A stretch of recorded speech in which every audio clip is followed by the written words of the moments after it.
দুজন হাতিলেন বললামে বিশ্বপর লড়াই হবে আরেকবার শ্রমিক শ্রেণীর সংগ্রাম।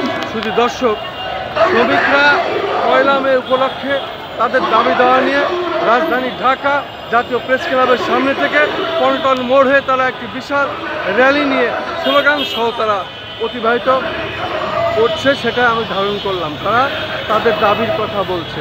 মহান মে দিবসে তাদের যে প্রস্তুতি, তারই প্রস্তুতি হিসাবে তারা আজকের এই মানববন্ধন শেষে তারা আজকে এই র্যালি সহকারে একটি মিছিল বের করলো।